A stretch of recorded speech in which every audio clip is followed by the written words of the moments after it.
Halo teman-teman, pada percobaan kali ini kita akan mempelajari seperti apa karakteristik benda cair melalui beberapa langkah sederhana.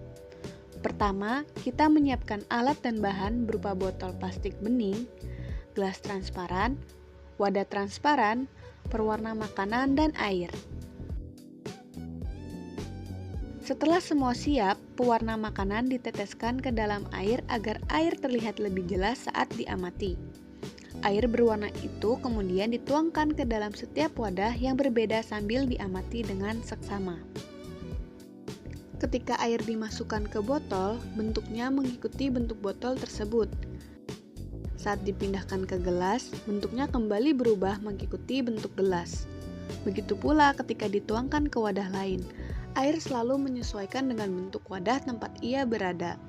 Dari pengamatan ini, terlihat bahwa air sebagai benda cair tidak memiliki bentuk tetap, tetapi selalu menyesuaikan bentuk wadah yang ditempatinya. Meskipun bentuknya berubah-ubah, volumenya tetap sama.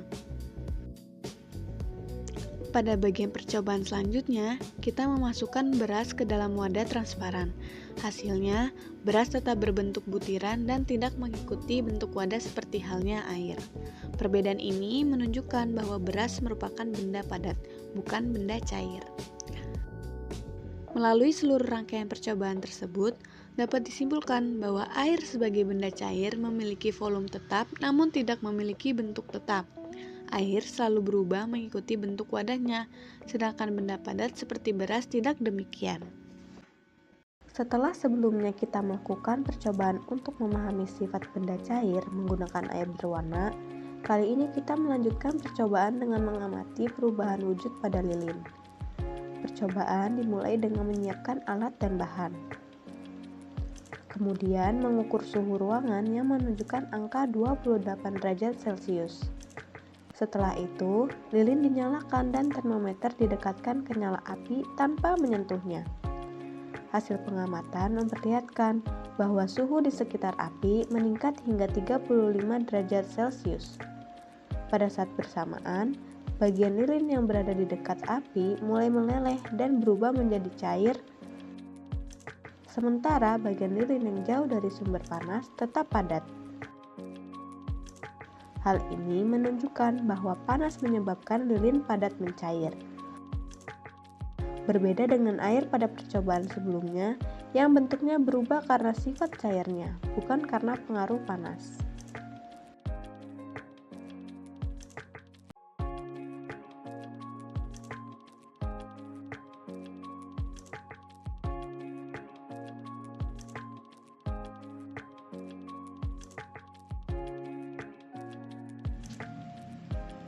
Ketika api dimatikan, lilin yang telah cair perlahan mengeras kembali dan kembali menjadi padat. Proses perubahan dari cair ke padat ini disebut membeku.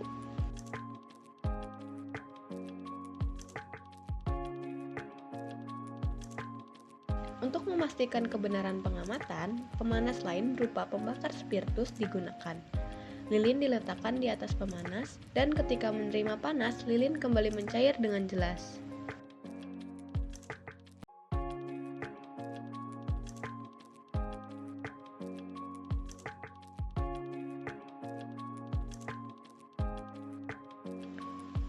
Melalui seluruh rangkaian percobaan tersebut, dapat disimpulkan bahwa panas menyebabkan lilin padat mencair, sedangkan pendinginan menyebabkan lilin yang telah cair membeku kembali.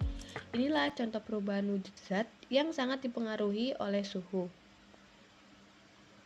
Dari keseluruhan percobaan, kita dapat memahami bahwa benda memiliki sifat dan perubahan wujud yang berbeda-beda. Dua percobaan ini saling melengkapi dalam membantu kita memahami bahwa perubahan wujud zat sangat dipengaruhi oleh sifat benda dan kondisi lingkungannya. Demikian rangkaian percobaan yang sudah kita lakukan hari ini. Semoga kegiatan ini bisa menambah pemahaman kita tentang bagaimana benda dapat berubah karena pengaruh lingkungan, terutama suhu. Terima kasih sudah menyimak.